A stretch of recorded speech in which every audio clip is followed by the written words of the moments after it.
ఏం జరిగింది అసలు? ఎప్పుడైనా చెప్పేది మీ నాన్న ఇట్లా పాత బిల్లులు రాలేదు అని చెప్పేసి ఎప్పుడైనా ఏం జరిగింది నిన్న? పాత బిల్లులు రాలేదని రోజు చెప్పేది. ఇప్పుడు కొత్త కొత్త ప్రభుత్వం వచ్చిందో బిల్లులు గ్రామ పంచాయతీ అకౌంట్లో వేసిందో అప్పటి నుంచి మా డాడీ గ్రామ పంచాయతీ సిబ్బందిని అడగడం జరిగింది. వాళ్ళు డాడీ అడుగుతుంటే వాళ్ళు ఇగ్నోర్ చేసిర్రు. ఇగ్నోర్ చేసి అది మళ్ళీ కలెక్టరేట్ కాడికి అక్కడికి లెటర్ పంపిండు, ఎంపీడీఓ పంపిండు, ఎంఆర్ఓ పంపిండు, డిఆర్ పంపిండు. అక్కడ కలెక్టరేట్ నుంచి మళ్ళీ ఇక్కడికి ఎంపీఓ సార్ వచ్చిండు. ఎంపీఓ సార్ వచ్చి ఎంక్వైరీ చేసిండు.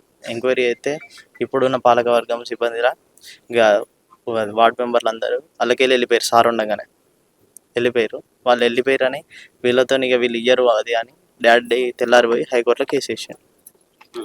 హైకోర్టులో కేసు వేసినాక వాళ్ళ కార్యదర్శి అన్నట్టు అయినా పిలిపించి మాట్లాడిండు. ఫస్ట్ ఏమో 95,000 ఏమో పని అయిన అకౌంట్కి, ఫ్రీజ్ అయిన అకౌంట్కి, డాడీ అకౌంట్కి కొట్టారు. తర్వాత మళ్ళీ వేయండి వాయిదా తీసుకొని మళ్ళీ వేయండి. ఆ వాయిదాకి పోయినప్పుడు ట్రాన్స్ఫర్ అయితే లేవు, సీజ్ అయినాయి, ఇష్యూ ఉన్నది, టెక్నికల్ ఇష్యూ ఉన్నది అని చెప్పారంట. ఇంకొకటి 4 ఎంపీలు ఉంటే 3 ఎంపీలు ఉన్నాయి, ఇంకో ఎంపీ మొత్తం వేయింది అని ఆయన అన్నాడు.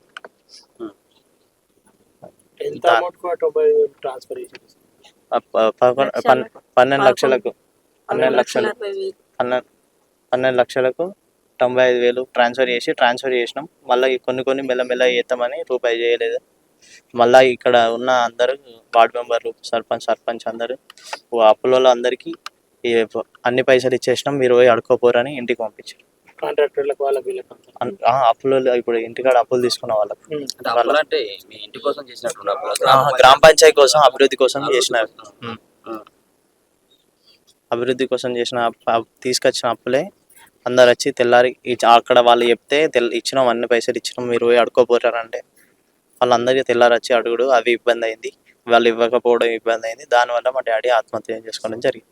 ఏ ఇయర్లో మీ నాన్న చేసింది సర్పంచ్? 2014 నుంచి 2024 దాకా 10 years చేసిండు సర్పంచ్. అప్పటి నుంచి మొదటిసారి నుంచి కూడా బిల్లులు పెండింగ్లో ఉన్నాయి. మిషన్ కాకతీయ అని పైసలు అవి కూడా రాలేదు. ఈ 2-3 రోజులలో ఏమన్నా మీతో ఏమన్నా మాట్లాడే ప్రయత్నం కానీ ఏదన్నా చెప్పిండా? మాతో మాట్లాడిండు. సండే రోజు ఏసీపీ ఆఫీస్ కాడ, కమిషనర్ ఆఫీస్ కాడ వేరే కాడ పెట్రోల్ పోసుకొని కమిషనర్ ఆఫీస్ కాడికి వెళ్ళిండు అంటు పెట్టుకుందామని. మా బాబాయ్ ఫోన్ చేసి ఇట్లా నేను చచ్చిపోతానా అని చెప్తే మా బాబాయ్ ఇట్లా బండికి ఎదురుగా అయితే ఒక 1 minute ఇట్లా అంటు పెట్టుకునే ముందు మా బాబాయ్ ఆపిండు, ఇంటికి తీసుకొచ్చాడు. సండే రోజు, మండే రోజు ఎట్లా మంచిగా ఉన్నాం. నిన్న ఇది జరిగింది మార్నింగ్. మీరు ఏమనుకుంటా ఉన్నారు? మీ నాన్న చావుకి ఏం కారణం ప్రధానంగా? మా నాన్న చావుకి కారణం మా డాడీ రాసిన వాళ్ళ లిస్టుల పేర్లు, వాళ్ళ పేర్లకి కఠినమైన శిక్ష పడి వాళ్ళు మొత్తం బయటికి రాకుండా మా పైసలు మాకు వచ్చేటట్టు, మాకు ట్రాన్స్ఫర్ అయ్యేటట్టు తొందరగా చూడాలని కోరుకుంటాం.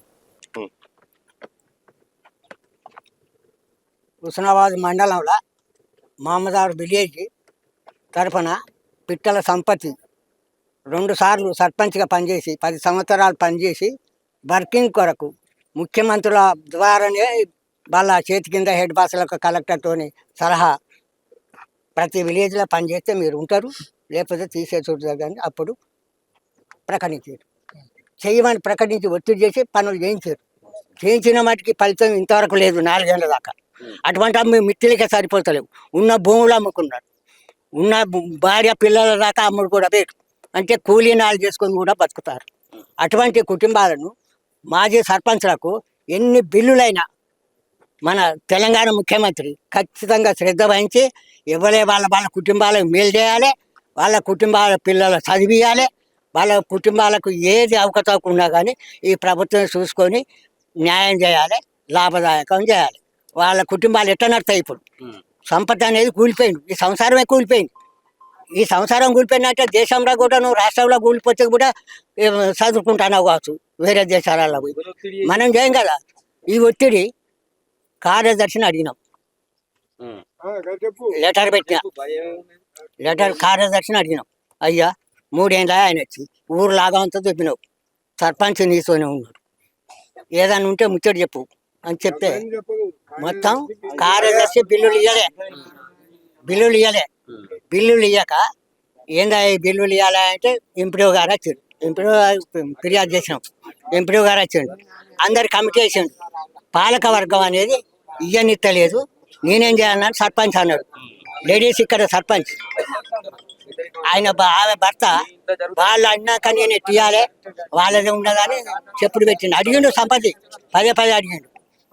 మన ఇవన్నీ అడుక్కుంటూ మళ్ళీ సుప్రీంకోర్టు కలెక్టర్ దగ్గర పోయి ఒకటి జరిగింది. సుప్రీంకోర్టు జరిగింది. సుప్రీంకోర్టులో 95,000 కొట్టినట్టుగా చేసిండు హైకోర్టు. చేసినాక ఇవి 95,000 ఇచ్చినవాని మొత్తం ఇచ్చినాం, అప్పులు వసూలు చేసుకోవాలని ఇంటింటికి తిరిగి చెప్పిన రోజులు ఉన్నాయి. వీళ్ళకి చెప్తేనే 2 రోజుల నుంచి 3 రోజుల నుంచి ఎంబడి పడ్డారు అందరు. మా బిల్లులు వచ్చినాయట. ఇవి గ్రామ పంచాయతీల పాలక వర్గం అన్నది కార్యదర్శి చెప్పించండు వీళ్ళతో. అందుకొరకు ఈ న్యాయం జరిగేదాకా పోరాటం చేయాలి. ముఖ్యమంత్రులు కానీ వాళ్ళు ఎవరు కానీ పోరాటం చేసి న్యాయం జరిగేదాకా ఊకుండాలి. ఇప్పుడు ఎవరు మరి మీ కొడుకు సాగుకు ఎవరు కారణం? ఎవరి కారణం అంటే గ్రామ పంచాయతీ కారణం. బిల్లులు రాక గ్రామ పంచాయతీ పాలక వర్గం ఆపేరు. సర్పంచ్ ఇవన్నీ అయితే ఎంపీడీ తీసుకొచ్చినావు ఇవన్నాడు. కలెక్టర్ కూడా ఇవన్నాడు. మళ్ళీ ఇవన్నాడు. 2014 నుంచి కూడా రావాలి కదా. అప్పటి నుంచి 10 సంవత్సరాల నుంచి కూడా బిల్లులు పెండింగ్ లో గుర్తులు కట్టుకొని చూడు బయట అప్పులు తెచ్చి. ఎప్పుడన్నా ఇక్కడికి వచ్చి బాధపడ్డా నీ కొడుకు? ఎప్పుడన్నా బాధపడ్డాడు. ఎన్నోసార్లు బాధపడితేనే అడుకుంటా పోయినాం. అంతే అడుకుంటా పోయినాం. ఎంపీ ఫిర్యాదు అయినాం, కలెక్టర్ ఫిర్యాదు అయినాం, నోటీస్ కూడా ఇచ్చిన, లెటర్ ఇచ్చిన. అయ్యా నువ్వు 3 ఏళ్ళ ఇక్కడ సర్దితో బట్టి మరి నువ్వు ఏమన్నా లోటుపాట్లు చేసిన వాడిని ఉద్దేశంగా కూడా లెటర్ ఇస్తేనే అక్కడనే పెట్టకైంది. అక్కడనే పెట్ట మన సుజన్ కుమార్ దగ్గర అంతగా పెట్టున్నాడు. ఇప్పుడు ఆయన చేయబట్టే పానం పోయింది, లేకపోతే ఈ పాలక వర్గం చేయబట్టే పోయింది.